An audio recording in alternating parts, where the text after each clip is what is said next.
My name is George Mitchell, and I am 63 years old. This is the story of an event that changed my life forever, an encounter that occurred in September of 1994. I've spent the better part of my life working as a park ranger, a career that began in a modest patch of forest and eventually led me to the vast expanse of Olympic National Park in the Pacific Northwest. It's a rugged territory, filled with dense, untouched forest, perfect for someone who craves a bit of solitude. Most of what we do as rangers involves light patrols, campsite maintenance, and the occasional bit of search and rescue when hikers get a bit too ambitious and lose their way. It's not glamorous work, but it's honest and rewarding. There's something about being out there, surrounded by nature in its purest form, that speaks to the soul. The crisp air, the rustling leaves, the distant call of birds, it's a symphony of life that can't be replicated anywhere else. That fateful autumn morning started like any other. I woke early, as was my habit, to the sound of raindrops pattering against the roof of my cabin. The air was thick with the scent of damp earth and pine, a smell I come to associate with home. I went through my morning routine mechanically, a quick shower, a hearty breakfast of oatmeal and strong coffee, and a final check of my gear. It was during this last task that the call came in from dispatch. "Mitchell," the voice crackled over the radio, "we've got a situation. A group of teenagers went out on an unapproved overnight hike and failed to return on schedule." My heart sank. It wasn't an uncommon occurrence, but it never got easier. Each time, you hope for the best but prepare for the worst. "How long have they been out?" I asked, already reaching for my pack. "They've been due back for 2 days now. No contact since they ventured in 3 days ago." I nodded to myself. Cell signal is a fickle thing deep in the woods, so after initial contact is lost, we typically give them a couple of days in case they've just run into delays. But after waiting it out, it was time to go in. "I'm on it," I responded. "Who's my partner for this one?" "Cooper," came the reply. "He's already been briefed and is heading your way. Ben Cooper, a seasoned ranger and one of the best in the business. If anyone could help me find these kids, it was Ben." I felt a small surge of relief knowing he'd be by my side for this operation. As I waited for Ben to arrive, I double-checked my gear. Standard equipment for a search and rescue, emergency supplies, first aid kit, radio, extra batteries, water purification tablets, high energy rations, and a topographical map of the area. I also packed a rifle, more for animal encounters than anything else. Even back then, I felt uneasy about carrying it. There was something about bringing a weapon into that pristine wilderness that felt wrong. But it was protocol, and easier to hike with it than get in trouble for not following procedure. Ben arrived just as I was shouldering my pack. He was a tall, lean man with a weather-beaten face that spoke of years spent in the outdoors. His eyes, a startling blue, were sharp and alert as they met mine. "Ready to go find some wayward teens?" he asked, a hint of a smile playing at the corners of his mouth. I nodded, trying to match his light tone. "Let's hope they're just having too much fun to remember to check in." We both knew the reality could be far grimmer, but neither of us voiced those thoughts. In this job, optimism wasn't just a comfort, it was a necessity. As we set out, the mist was just beginning to lift from the forest floor, revealing the vibrant greens and rich browns of the woodland. The trail ahead of us disappeared into a sea of towering trees, their branches forming a cathedral-like canopy overhead. It was beautiful, awe-inspiring, and just a little bit terrifying. Little did I know, as we took our first steps into the wilderness, that this search would lead us into the heart of a mystery that would haunt me for the rest of my life. The first day of our search was uneventful, almost frustratingly so. We moved fast, staying light on our feet and covering as much ground as possible. Our plan was to cover the known route first, then begin a grid search in the areas where the teenagers were more likely to have strayed. As we hiked, Ben filled me in on more details about the missing group. There were 4 of them, 2 boys and 2 girls, all aged between 16 and 17. They were local kids, which was both a blessing and a curse. On one hand, they had some familiarity with the area. On the other, that familiarity might have bred overconfidence. Their parents mentioned they were headed for Crescent Lake, Ben said as we navigated a particularly dense patch of underbrush. Apparently, it's become something of a local legend among the high school crowd.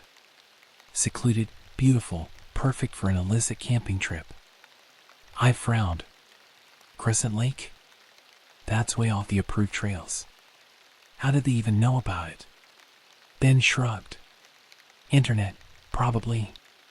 You know how it is these days. Every secret spot ends up on someone's blog or social media.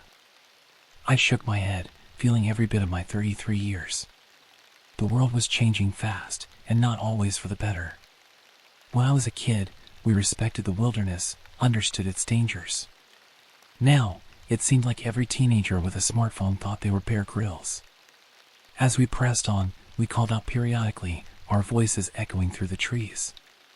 We whistled, we scanned for any sign of disturbance, snapped branches, footprints that deviated from the trail, discarded trash. Nothing. The forest remained stubbornly, oppressively silent. As the sun began its descent, painting the sky in brilliant shades of orange and pink barely visible through the thick canopy, we made the decision to make camp. We found a small clearing, just big enough for our two-person tent and a small campfire. As we sat around the crackling flames, eating our rations, our conversations were a mix of practical discussions about the next day's search patterns and idle talk about our families. It was during these quiet moments that Ben, the veteran, would often regale me with stories from his early ranger days. You know, he said, poking at the fire with a stick, I've been doing this job for over 2 decades now, and I still get surprised sometimes. I looked up from my meal, intrigued. How so? Ben's eyes took on a distant look, as if he was seeing something beyond the dancing flames. About 5 years back, I came across this campsite. It was, well, destroyed doesn't quite cover it. The tent was ripped to shreds, sleeping bags torn apart, gear scattered everywhere. I felt a chill run down my spine, despite the warmth of the fire. Bear attack? Ben shook his head slowly. That's what I thought at first. But there was no blood. Not a drop. And some of the damage, it didn't look like animal claws or teeth. It was almost deliberate. We sat in silence for a moment, the weight of his words hanging heavy in the air. Finally, I cleared my throat. What do you think it was? A small, wry smile crossed Ben's face. Well, the official report says unknown animal encounter. But between you and me, I've got no idea. And that's what scares me most. We tried to lighten the mood after that, joking about the possibilities. A runaway bear with OCD, maybe. Or perhaps the ever-reliable Bigfoot, redecorating campsites in a fit of artistic expression. But the unease lingered, a subtle undercurrent to our forced laughter. As we settled into our sleeping bags that night, Ben's voice cut through the darkness. Just get some sleep, George. Tomorrow's gonna be a long haul. He was right, of course. Even a few hours of fitful sleep was a necessity out here. But as I lay there, listening to the nocturnal sounds of the forest, my mind kept circling back to those kids. Where were they? Were they huddled together somewhere, cold and scared? Or had something worse befallen them? That night, I dreamed of their voices, calling out for help amidst the towering trees. In my dream, I ran towards the sound, but no matter how fast I moved, the voices always seemed to be just out of reach, fading into the impenetrable darkness of the forest. Day 2 dawned gray and misty, the sun a pale disk barely visible through the thick canopy above. We broke camp quickly, eager to resume our search. The weather had taken a turn for the worse overnight, a light drizzle falling steadily, turning the forest floor into a treacherous mix of slick leaves and mud. As we hiked, the terrain grew steadily more challenging. We were moving away from the well-maintained trails now, into the true wilderness. The slopes became steeper, the underbrush thicker. Every step required careful consideration, and our progress slowed to a frustrating crawl. We're getting close to where Crescent Lake should be, Ben said, consulting his map. If the kids made it this far, they would have had to camp somewhere around here. Keep your eyes peeled for any signs of recent activity. I nodded, my eyes scanning the surrounding forest. The rain had picked up, reducing visibility and making it harder to spot any potential clues. The constant patter of droplets on leaves created a white noise that seemed to deaden all other sounds. As the day wore on, the forest seemed to close in around us. The trees grew closer together, their branches intertwining overhead to form a dense canopy that blocked out most of the daylight. Even with the sun at its zenith, the forest floor was cloaked in twilight shadows. The silence was oppressive, broken only by the steady rhythm of our breathing and the squelch of our boots in the mud. I found myself straining my ears for any sound out of place, a distant shout, the crack of a branch, anything that might indicate human presence. It was in this state of hyper-alertness that I nearly missed it. A flash of color, so out of place in the muted greens and browns of the forest that at first I thought I'd imagined it. I raised my hand, signaling Ben to stop. "What is it?" he whispered, his hand instinctively moving to the rifle slung across his back. I pointed silently. There, caught on a thorny bush about 20 feet off the trail, was a scrap of bright blue fabric. It fluttered weakly in the light breeze, a stark contrast to its natural surroundings. Ben and I exchanged a look. This was the first real sign we'd seen of the missing teens. Without a word, we moved towards it, our senses on high alert. As we drew closer, I could see that the fabric was synthetic, the kind used in high-end hiking gear. It was relatively new, with only minor weathering from exposure to the elements. This hadn't been here long. Ben carefully disentangled the scrap from the bush, examining it closely. "No blood," he murmured, "but look at these edges.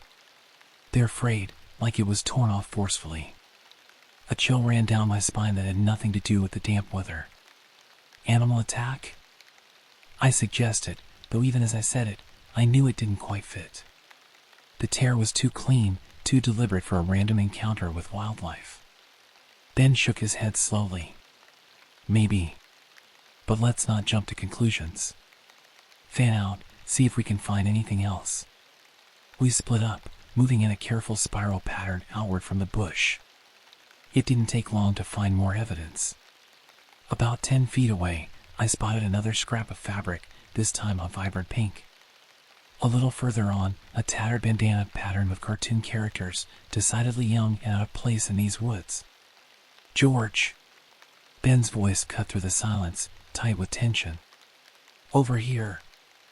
I hurried towards his voice, my heart pounding. He was crouched near the base of a massive fir tree, its roots creating a tangled maze above the forest floor. As I drew closer, I saw what had caught his attention. Half buried in the leaf litter and mud was a cell phone. Its screen was a spiderweb of cracks, the casing dented and dirty. Ben carefully extracted it from the muck, turning it over in his hands. "It's dead," he said, pressing the power button to no effect.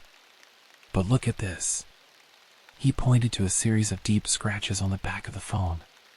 They were parallel lines, evenly spaced, almost like claw marks. I breathed, the words barely audible. Ben nodded grimly. "Whatever happened here, it wasn't good. We need to." His words were cut off by a sound that made my blood run cold. It was distant, barely audible over the steady patter of rain, but unmistakable. A scream. Human, filled with terror, and coming from somewhere deeper in the forest. We were on our feet in an instant, all thoughts of caution forgotten as we plunged into the underbrush towards the source of the sound. The forest seemed to work against us, branches whipping in our faces, roots reaching up to tangle our feet. But we pressed on, driven by a desperate need to reach whoever had made that terrible sound. The scream came again, closer this time, but cut off abruptly. The silence that followed was somehow worse than the scream itself. We burst into a small clearing, our rifles raised, ready for what? We didn't know. But what we found was worse than anything we could have imagined. The clearing was a scene of chaos. A tent lay in tatters, sleeping bags and backpacks strewn about as if tossed by a giant hand. And everywhere, on every surface, were smears and splatters of a dark, viscous substance that I knew, with a sickening certainty, was blood. But it was what lay at the center of the clearing that truly froze us in our tracks. A body. Or what was left of one. It was barely recognizable as human, torn and mangled beyond belief. The face was mercifully turned away, but I could see long, dark hair matted with blood and leaves. I felt the bile rise in my throat, my vision swimming. In all my years as a ranger, I'd never seen anything like this. It was carnage, pure and simple, beyond the capabilities of any animal I knew. Ben was the first to snap out of the shocked stupor. "We need to call this in," he said, his voice hoarse. "Now." I nodded numbly, reaching for my radio. But before I could key it on, a low, rumbling growl echoed through the clearing. It was unlike anything I'd ever heard before, not quite animal, not quite human, but something horrifyingly in between. Slowly, almost against my will, I turned towards the source of the sound. There, at the edge of the clearing, half hidden in the shadows of the trees, stood a figure. It was massive, easily 7 feet tall, its body a twisted mass of matted fur and corded muscle. But it was its eyes that captured me, gleaming with an intelligence that was utterly inhuman. For a moment that seemed to stretch into eternity, we stood frozen, locked in a standoff with this impossible creature. Then, with a roar that shook the very air around us, it charged. "Run!" Ben's shout snapped me back to reality.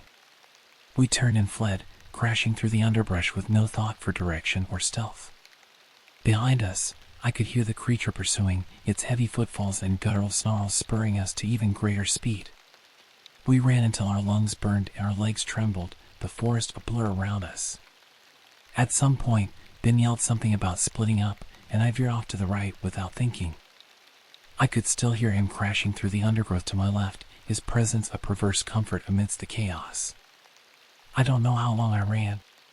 Time seemed to warp, blending into a nightmarish blur of pounding heartbeats and ragged breaths. At some point, I stumbled and fell hard, pain exploding in my knee. But fear drove me back to my feet, ignoring the white-hot agony that shot through my leg with every step.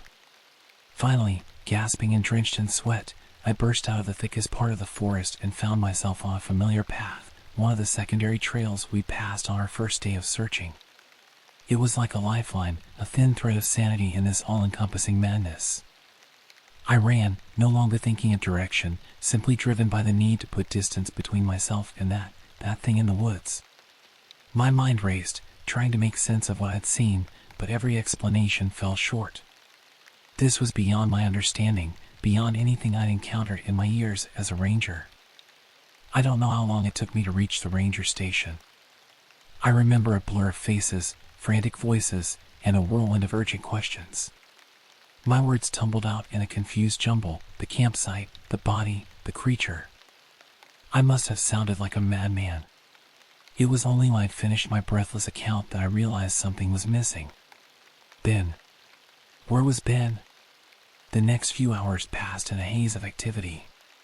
A search team was quickly assembled, armed with high-powered rifles and tracking dogs. I wanted to go back out there to find Ben, but my injured knee and the wild look in my eyes convinced them to keep me at the station. As night fell, I sat in a small break room, an untouched cup of coffee growing cold in my hands. Every creak of the building, every shadow at the window, sent a jolt of fear through me. I kept expecting to see those inhuman eyes peering in at me from the darkness. The search team returned in the early hours of the morning, empty-handed and shaken. They'd found the clearing I described, but there was no sign of the body I'd seen. No blood, no shredded tent, nothing to indicate the horror I'd witnessed. And no sign of Ben. Days turned into weeks. The search expanded, with teams from neighboring counties joining in. They scoured every inch of the forest, using helicopters, infrared cameras, anything they could think of. But it was as if Ben, and whatever had attacked us, had simply vanished into thin air. The official explanation was an animal attack, possibly a rogue bear or cougar. It was a flimsy explanation and everyone knew it, but it was easier than the alternative. Even I found myself clinging to that explanation in my weaker moments, desperate for any rationalization that could make sense of what had happened. As for the missing teenagers, 3 bodies were eventually found, miles from where they should have been. The official report cited exposure and animal scavenging as the cause of death. The 4th teen was never found. In the weeks and months that followed, I couldn't bring myself to go back into the woods. The creak of floorboards in my own home would send me leaping to my feet, my heart pounding. Even in the safety of my living room, surrounded by familiar things, I was haunted by the echo of that creature's roar, the image of its inhuman eyes seared into my memory. They eventually forced me to take time off, mandated counseling sessions that did little to ease the weight of what I experienced. At first, I resisted. If I wasn't actively doing something to find Ben, then what was the point? But with time, the futility, the sheer hopelessness of it all sank in. I never went back to being a ranger. I couldn't face setting foot in the wilderness again. The city felt wrong, cramped, stifling. But it was also safe. Predictable. No unexplained disappearances. No lurking shadows at the edge of the tree line. Years passed. I'd see reports in the news sometimes, sporadic disappearances in national parks across the country, sightings of strange creatures. Never clear photos, never any real proof.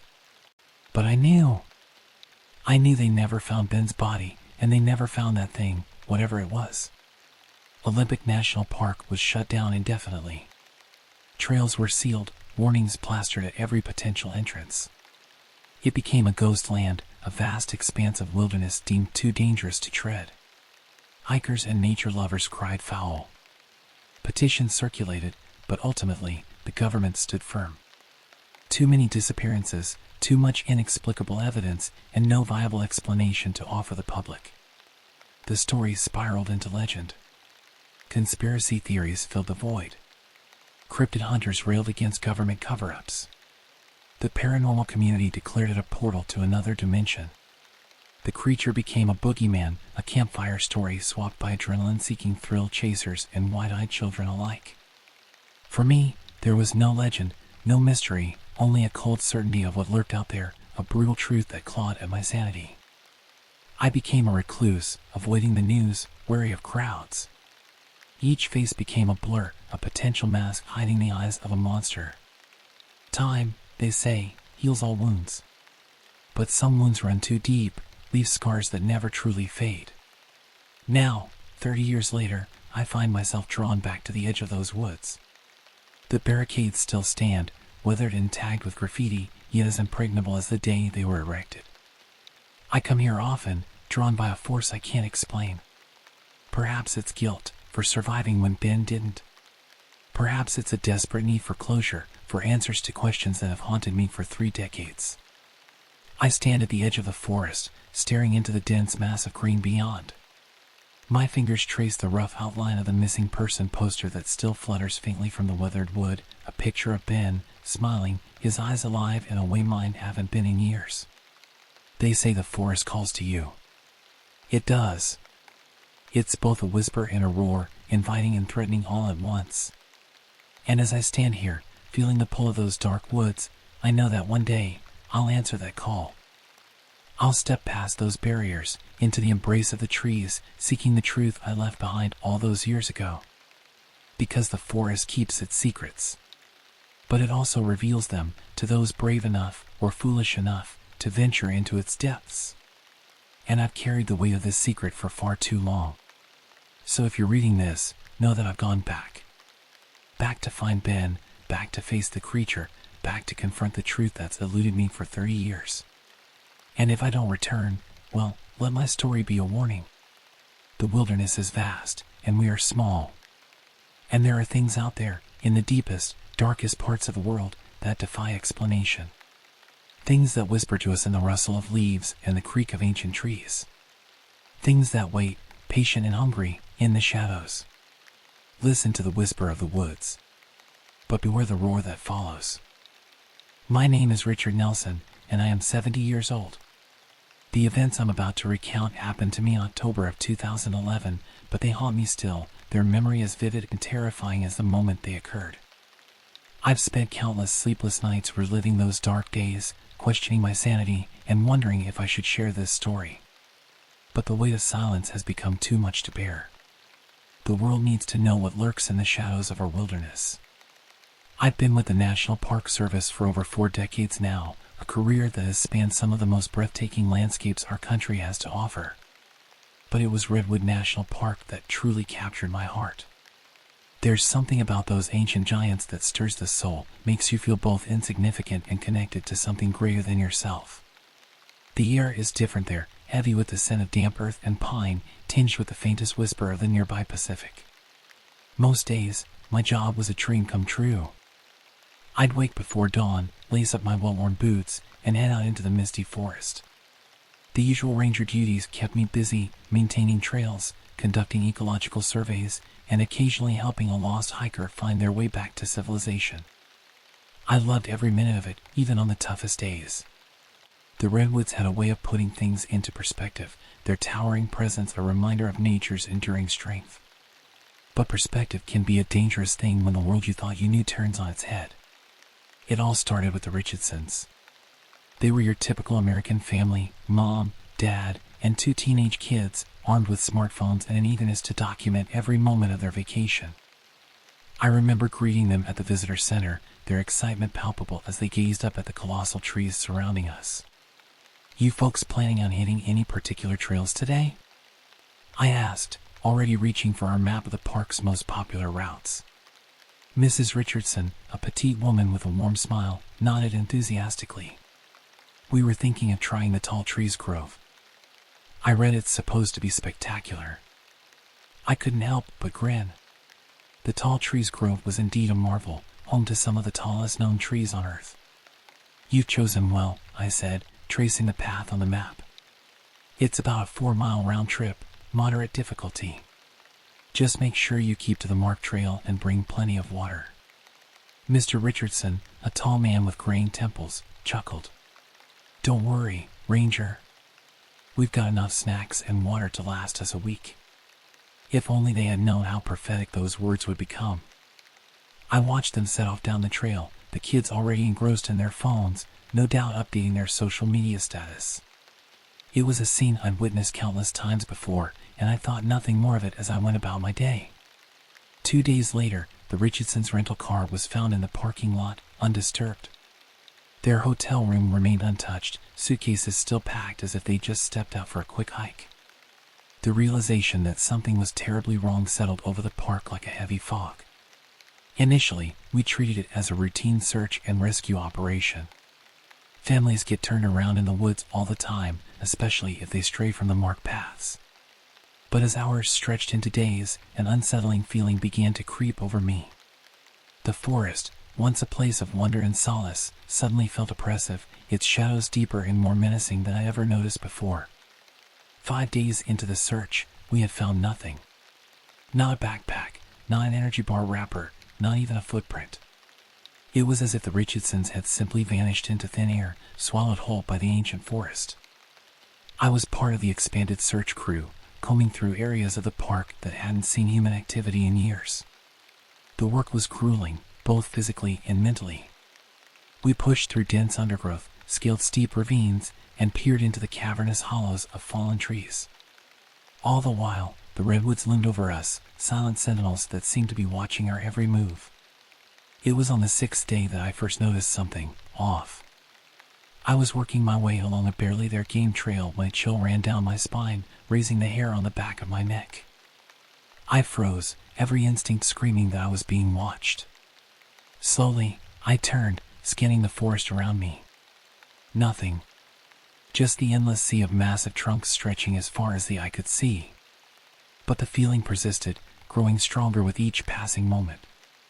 The forest had gone eerily quiet, the usual chorus of birdsong and rustling leaves replaced by a suffocating silence. I found myself gripping my radio tighter, my breath coming in short, shallow gasps. "Base camp, this is Nelson," I said, my voice sounding thin and strained even to my own ears.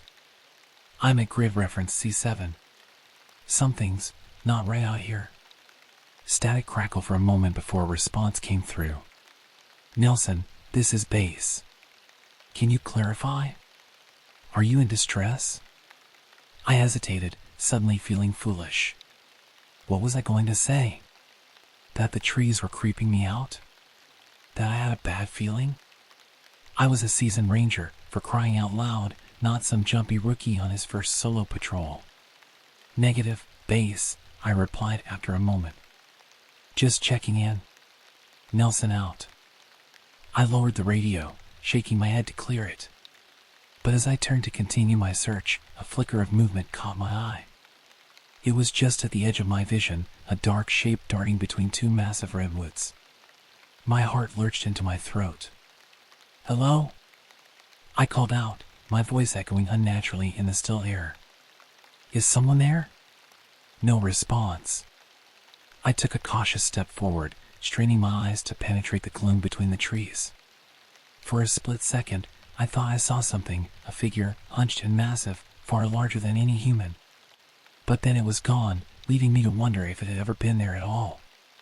That night, huddled around the campfire with the other search team members, I wasn't the only one with a story to tell. Whispers circulated of odd sounds echoing through the forest, of shadowy figures glimpsed just out of sight. The mood in the camp was tense, a nervous energy crackling beneath the surface of our forced calm. "I'm telling you, I heard something out there," insisted Sarah, one of our newer rangers. Her eyes were wide, darting nervously towards the darkness beyond our circle of light. It was I don't know, like a growl, but deeper. It made my whole body shake. Next to her, Mike, a grizzled veteran of countless search and rescue operations, scoffed. "Come on, Sarah. You're letting your imagination run wild. Probably just a bear or something."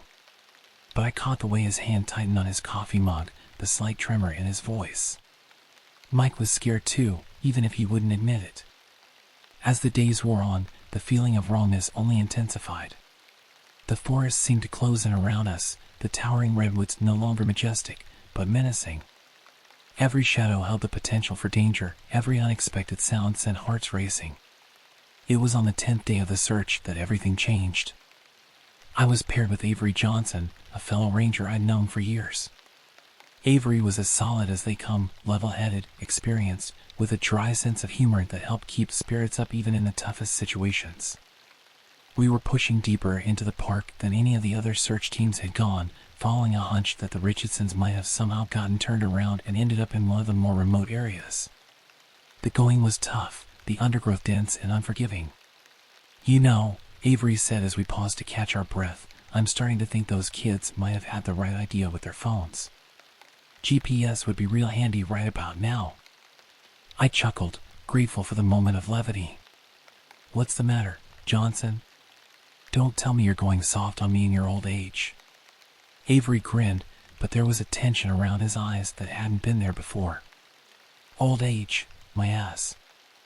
I could still run circles around you any day of the week." We pressed on, the banter helping to keep the oppressive atmosphere at bay. But as we ventured further into the heart of the forest, that now familiar sense of unease began to creep over me once again. The trees here were older, their massive trunks scarred and gnawed with age. Shafts of sunlight barely penetrated the dense canopy overhead, leaving us in a perpetual twilight. The air felt thick, almost sticky, and carried a musty odor I couldn't quite place. "Hey, Rich," Avery called out, his voice oddly subdued. "You see this?" I made my way over to where he was crouched, examining something on the forest floor. As I drew closer, I felt my blood run cold.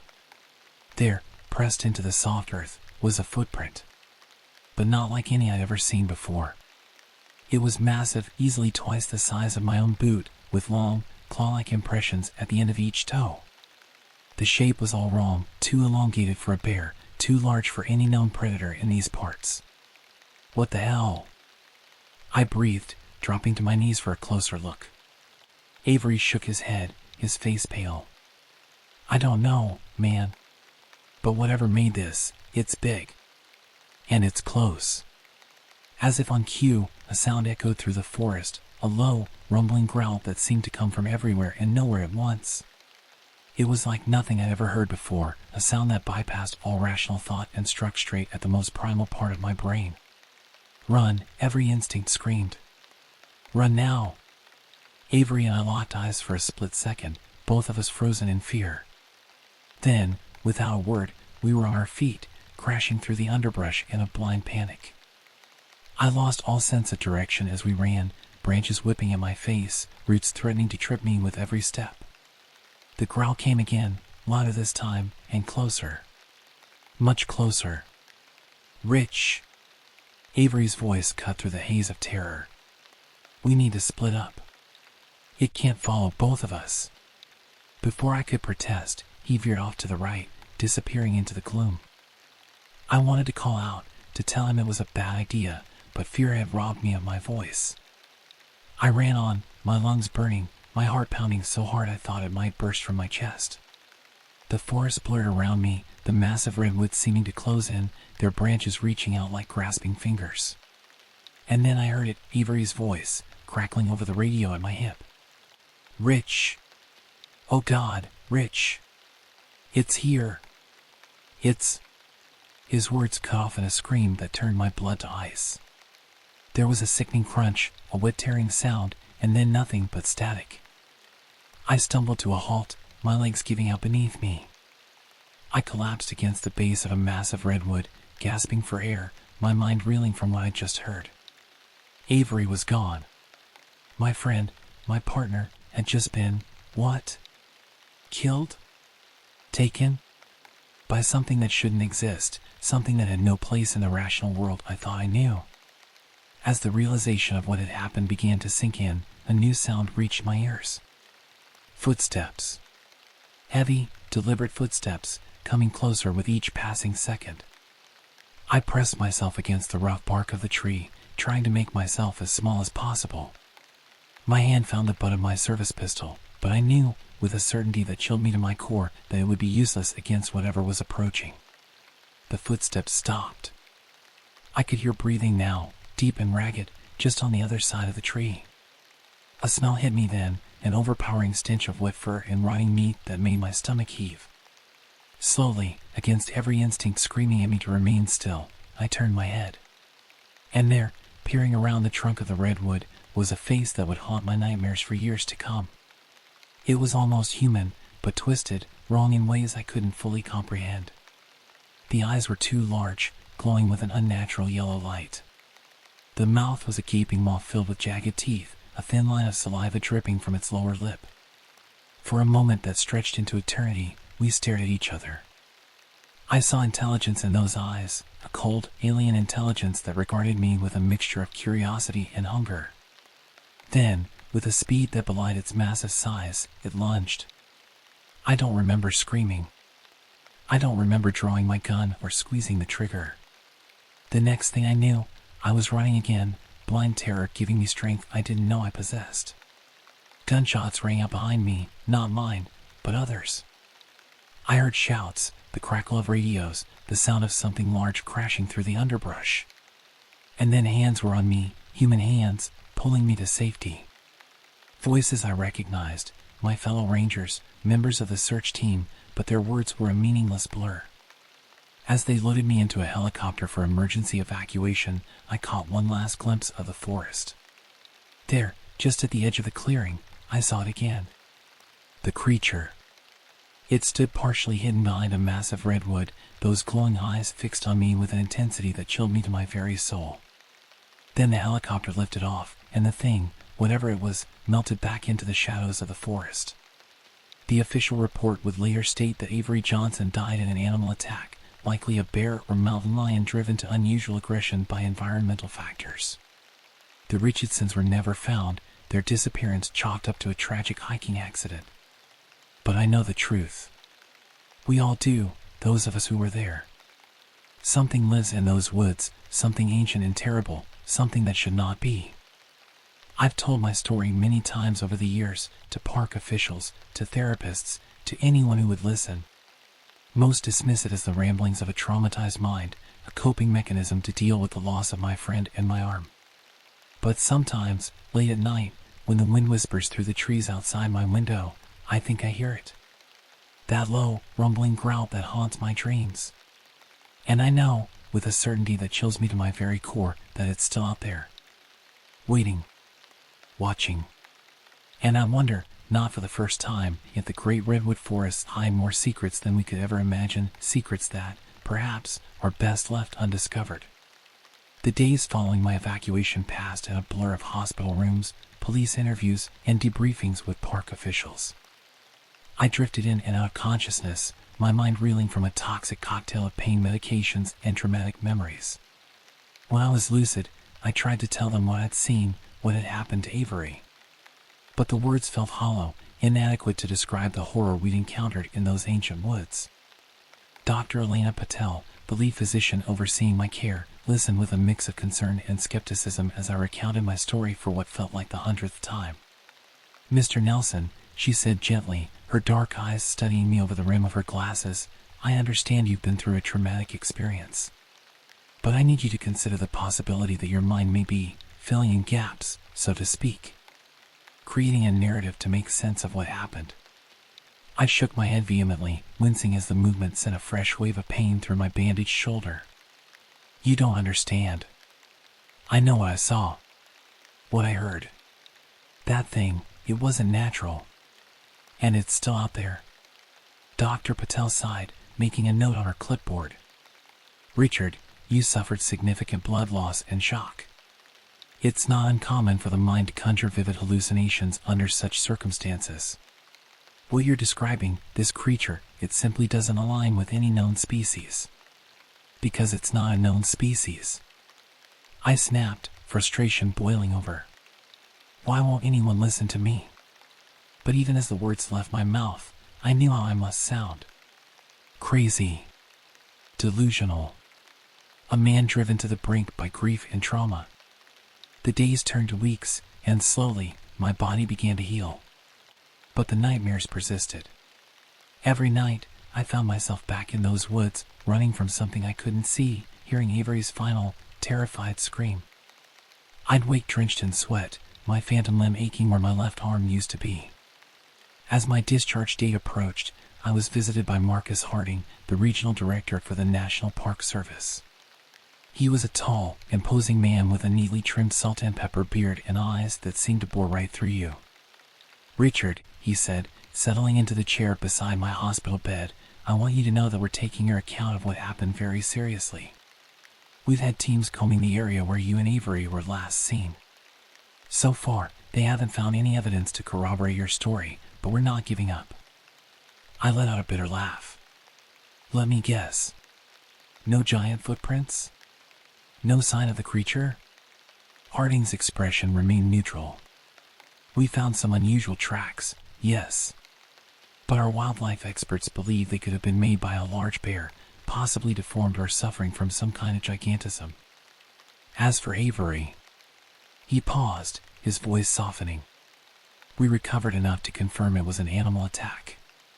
A particularly vicious one. It wasn't a bear," I insisted, my voice barely above a whisper. "What I saw, what killed Avery, it was something else. Something that shouldn't exist." Harding leaned forward, his eyes meeting mine. "Richard, I've known you for years. You're one of our best, most experienced rangers. If you say you saw something out there, I believe you saw something. But we need to be careful about how we proceed. We can't risk causing a panic based on evidence we can't substantiate." I understood what he was saying, even if I didn't like it. The Park Service had a responsibility to the public, to the local economy that depended on tourism.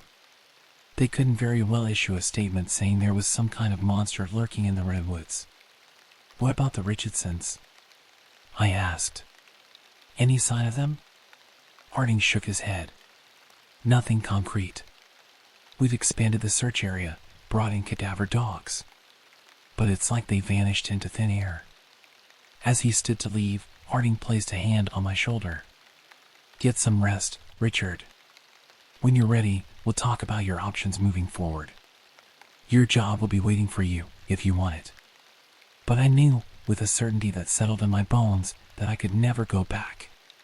The thought of those towering redwoods, of what might be lurking in their shadows, filled me with a paralyzing dread. Months passed. I threw myself into physical therapy, learning to navigate the world with one arm. The Park Service offered me a desk job, but I couldn't bring myself to accept.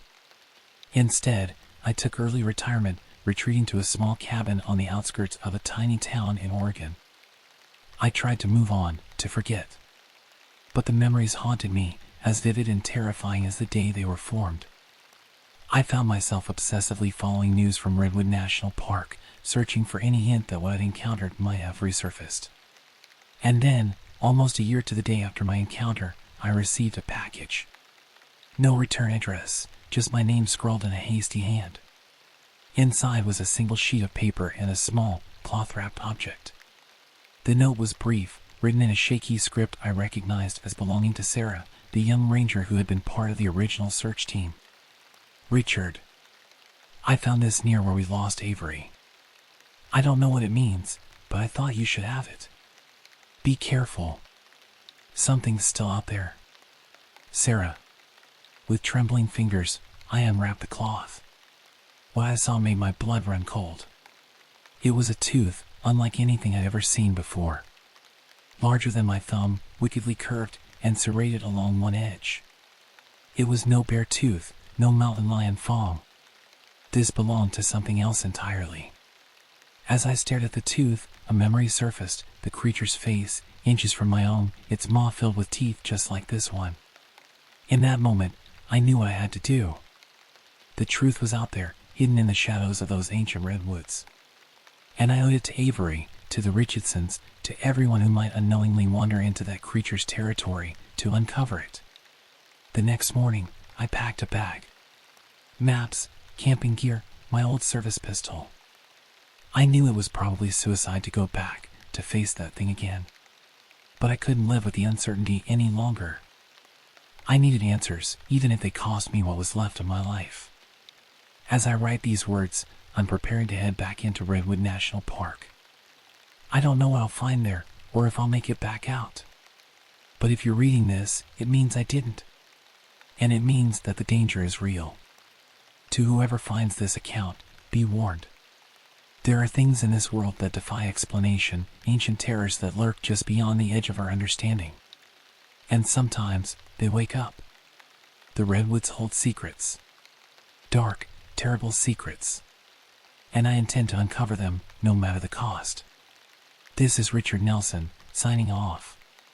If I don't make it back, tell the world what happened here. And whatever you do, be careful in the woods. You never know what might be watching from the shadows. The Journal of Richard Nelson was discovered 6 months after his disappearance, hidden in a weatherproof container at the base of a massive redwood tree. Despite extensive searches, no trace of Nelson himself was ever found. In the years that followed, rumors persisted of strange sightings in Redwood National Park. Hikers reported hearing unusual sounds echoing through the forest at night. Park rangers occasionally found inexplicable tracks or signs of some large, unknown animal moving through the area. But official reports continued to dismiss these accounts, attributing them to known wildlife or overactive imaginations.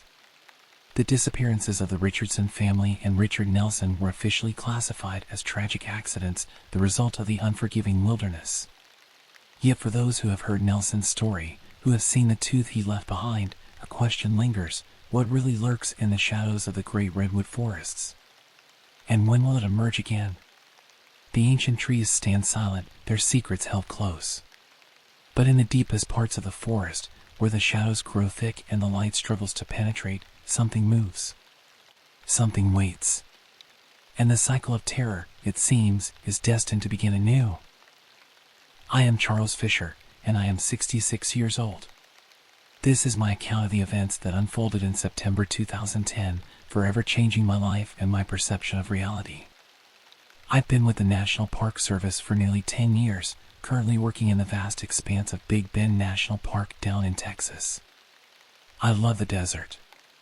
It feels different from other places I've worked, a stark, brutal kind of beauty. It took some adjusting after the mountains of Wyoming and the pine forests of Maine, but it's grown on me. That fateful week, I was on backcountry patrol. It's usually one of those stints where it's mainly about reminding lost hikers about hydration protocols and checking that overnight campers are following regulations. Usually uneventful stuff, but necessary. This time of year, the heat gets fierce, and you want to head off trouble before it starts. Around midday on the third day, I got a radio transmission that sent a chill down my spine. A possible missing person report from a worried family member. The description made my blood run cold, a middle-aged couple, experienced hikers, out on the South Rim Trail for 2 days and hadn't checked in as scheduled. It was a tough trail, gaining over 2,000 feet in elevation. Plenty of spots where an unlucky slip or a heat-induced stumble could cause problems. I knew the South Rim well, having tackled it a bunch of times myself for the views and the sense of accomplishment. With a growing sense of unease, I drove out to the trailhead, gathered what details I could from the distraught daughter, and started my solo search. I was familiar with the protocol: look for signs of deviation from the trail, gear anything out of the ordinary, and radio for backup once the situation was assessed.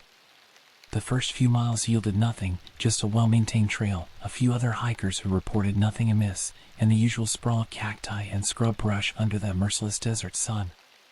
Then I rounded a bend and saw it, a backpack, ripped open and abandoned near a rocky outcropping.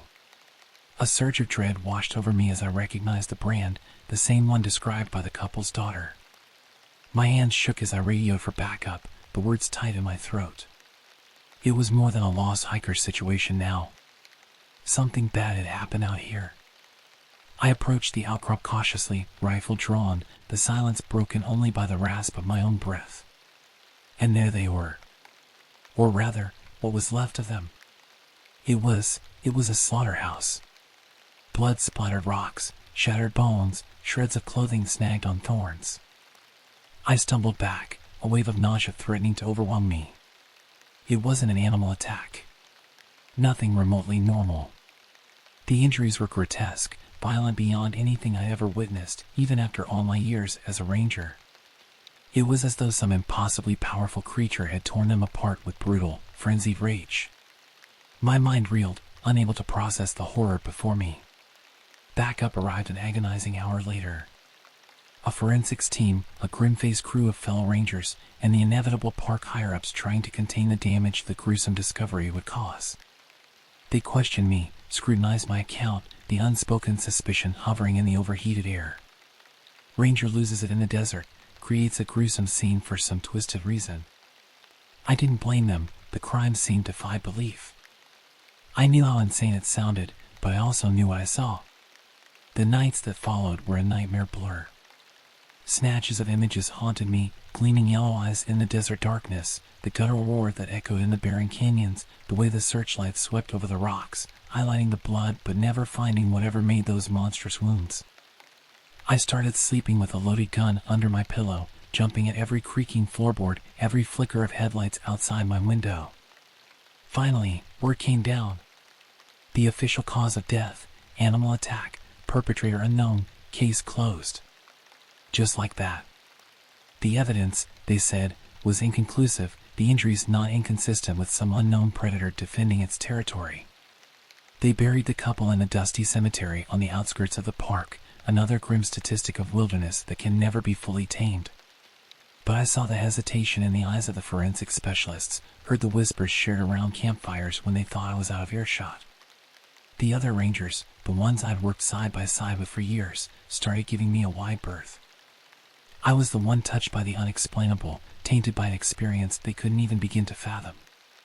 My protests felt hollow, my insistence on something out there, something monstrous, landing not with the urgency of truth, but with the echoes of a mind starting to unravel in the wake of trauma.